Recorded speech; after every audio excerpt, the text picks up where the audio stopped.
Palipokucha niliuhisi mwili wangu kuwa mzito sana. Nilijaribu kuinuka ila sikuweza. Niliongea sikuweza. Nilijishika mwili sikuweza. Nikabaini kuwa tayari nilikwisha kufa. Nilijaribu kufanya vitu tofauti ila sikuweza, na kuthibitisha kuwa tayari nilikuwa nimekwisha ondoka. Nikabaki nikitazama vinavyoendelea. Nikamwona mke wangu akiingia chumbani na kuutazama mwili wangu. Akatikisa kichwa kidogo, kwani ni kweli kuna funza walianza kutoka kwenye mwili wangu. Nikamwona mke wangu akichukua ndoo kweli na kukusanya funza akiwaweka kwenye ndoo. Kwa kweli Doris ni mwanamke jasiri sana. Yaani kwa jambo lile nampa heko. Ni jasiri kweli kweli. Siku ya kwanza ikapita. Binafsi sikuwa najielewa moja kwa moja kwa sababu nilikuwa najiona, ila ndio siwezi kufanya chochote kile. Mke wangu hakulala kitandani. Ana ujasiri ila hata yeye aliogopa kinachoendelea. Alikaa kwenye kiti hadi panakucha. Nadhani hata usingizi ulikuwa haupandi kwake. Mimi nilimwangalia tu.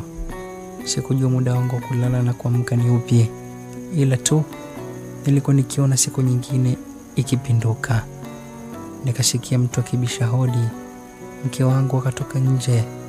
Nikawa namsikia anachokiongea. "Hey Doris, mbona jana hujaonekana kwenye kikoba?" Kumbe kikoba ni jana. Nilijisahau, alafu sipo vizuri. Umeanza kama kawaida yako. Faini utoi, hisa upandi, mikopo hulipi, ila wewe unatia aibu sana. Vipi mumeo? Katoka au? Ndio katoka. Ila wewe Doris mjinga sana. Unakazana na huyu Frank hadi lini? Nilikwambia mimi, mkubali Juma. Ona sasa unavyohangaika. Pesa huna, vikoba vyenye tafurani, yani. Wewe nawe, hebu nenda. Mimi nataka kupumzika. Kama hiyo faini nitalipa tu. Mke wangu alijibu hivyo. Akarudi ndani. Nikamwangalia tu ambapo moja kwa moja alikuja kukusanya funza zilizotoka kwenye mwili wangu. Nilikuwa nikijiuliza maswali mengi sana, ila nilisubiri kwa hamu hili zoezi la mimi kumfulishe, maana nilitamani kuongea na sikuwa na uwezo huo. Jioni siku ile mke wangu alitoka na kufunga mlango. Kwa hiyo mimi nikabaki ndani tu. Mke wangu hakurudi hadi usiku ulipoingia. Nikasikia mtu akigonga mlango huku akiita, "Doris, Doris." Alipoona kimya akauliza, "Ina maana Doris haupo ndani ama? Vipi kuhusu mumeo Frank? We Doris, kuna jambo kubwa unapaswa kufahamu, hebu fungua mlango basi." Alipoona kimya aliondoka. Nikajiuliza kuwa hiyo habari kubwa ni habari gani? Na kwa nini Doris hajarudi hadi muda ule? Sikuelewa kabisa. Ila kwa siku ule Doris hakurudi kabisa, maana sikumuona wala kuhisi uwepo wake. Asubuhi na mapema mlango ulifunguliwa na kufungwa. Aliingia Doris ndani na kuja kuchota funza waliokuwa wamenitoka, na muda huu walikuwa wametapakaa ndani hadi alikuwa akizoa huku akijilaumu. Kwa nini amechelewa? Wale wanaweza kutoka nje isipokuwa makini. Hii ni sehemu ya 3 ya riwaya ya Niligeuka Maiti ili Niwe Tajiri. Mwandishi ni Atuganile Mwakalile. Simulizi ni mimi Ibrahim Hussein. Wasiliana nasi kupitia 0743 217 523.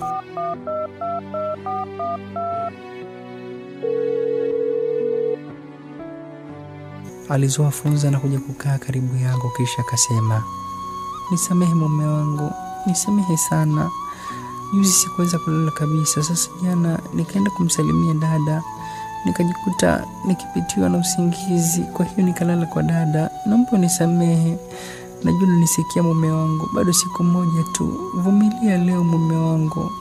Najua kesho utakuwa sawa na tutafurahi pamoja. Nakupenda sana Frank wangu."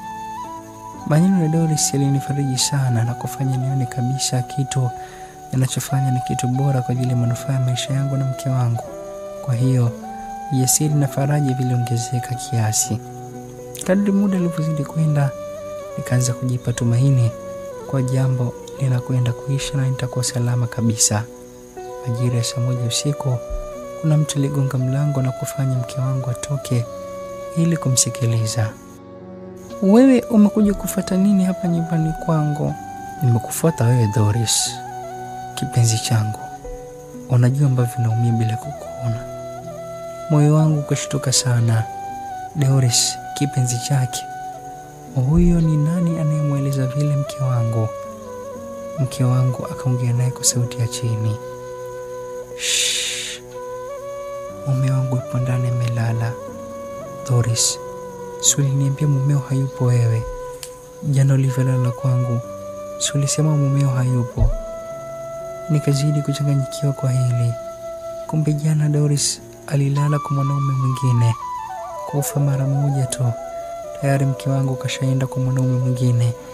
Nikaumia sana moyo, ila sikuwa na la kufanya. Nikamsikia Doris akisema, hebu tusogee kwanza, ila wewe ni kiunganizi, sijui ukoje, huna unachoelewa kabisa. Kisha sikusikia tena sauti zao. Ikafanya nizidi kuumia zaidi. Ukizingatia siwezi kuongea wala kufanya chochote kile. Nikitambua mambo yale nisingekubali kufa kizembe namna ile mimi. Baada ya kama nusu saa hivi, Doris aliingia ndani tena. Akakusanya funza waliokuwa kinitoka na kukaa karibu yangu, kisha akasema, mume wangu, kama unavyojua inahitaji moyo na ujasiri sana, tena moyo wa chuma kabisa kwa mtu kulala ndani na maiti. Hata ninachofanya navumilia mume wangu kwa sababu mafanikio yetu nayataka. Mume wangu, leo naenda kulala kwa dada yangu pia, maana siwezi kulala hapa. Naogopa sana na sijui kama unajiona unavyoonekana, yani ni kama maiti kabisa. Nijikaza ila naumia sana moyoni. Huko woga ukiwa mkubwa, ila naamini utakuwa sawa. Kama mganga alivyosema, mimi siwezi kulala hapa maana usingizi hauji kabisa. Moyo wangu unashikwa na woga wa hali ya juu. Isije kutokea nikalia bure, nikaja kukupoteza mume wangu. Nakupenda sana Franki wangu. Uwe na usiku mwema. Nilitamani kumwambia Doris asiondoke sababu nimeshajua napoelekea. Ila sikuweza kumwambia sababu siwezi kuzungumza. Basi akainuka na kubeba mkoba wake, kisha akatoka nje ya chumba na kufunga mlango. Kwa kweli niliona hii ni siku ndefu sana kuliko zote ambazo nimekuwa katika hali hii, kiasi kwamba hadi nilikuwa sielewi kinachoendelea. Niliona siku haiishi. Niliona nipo kwenye majanga tu. Nikakumbuka mahusiano yangu yalivyoanza nikiwa pamoja na mke wangu Doris. Siku zote za maisha yangu pamoja na hali ngumu, niliamini kwa Doris alinipenda sana na alikuwa hawezi kunisaliti. Ingawa nilikubikwa na umasikini, ila nikabeba imani juu ya mke wangu Doris. Simulizi ni mimi Ibrahim Hussein. Wasiliana nasi kupitia 0743 217 523.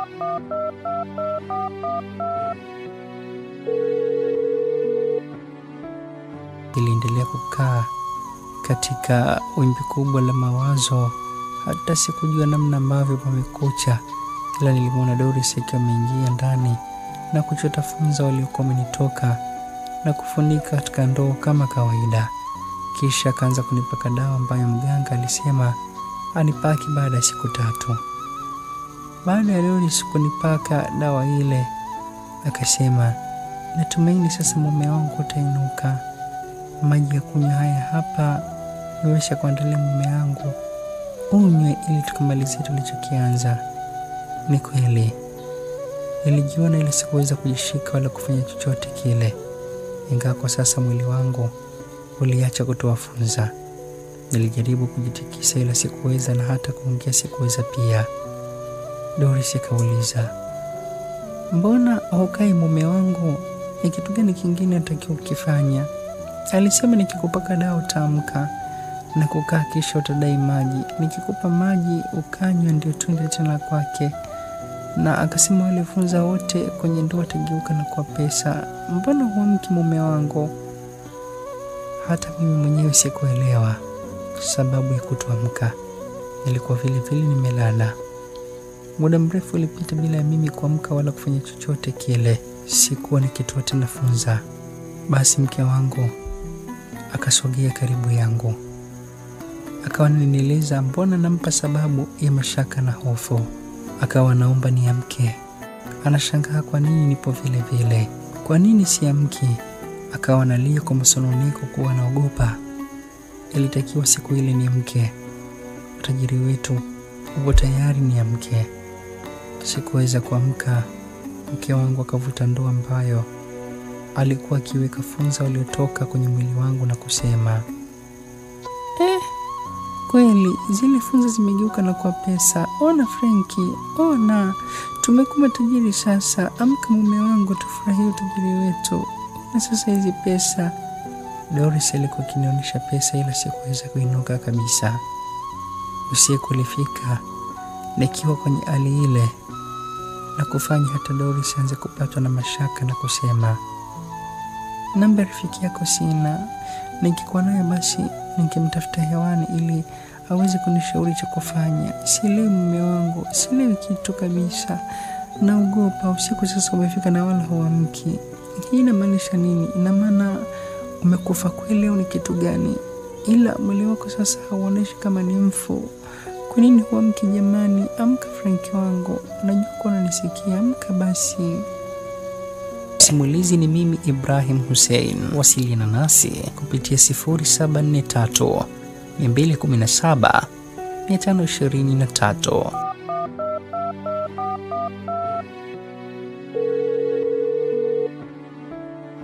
Ni kweli nilimsikia lakini sikuweza kufanya chochote kile. Muda huu nikamwona mke wangu akiwa ameshika simu mkononi. Sikujua ameitoa wapi ile simu, maana muli ndani huwa hatuna simu ila huwa tunazima tu. Nikamwona amepiga simu ile na kuanza kuongea nayo. Leo sitaweza kuja tafadhali.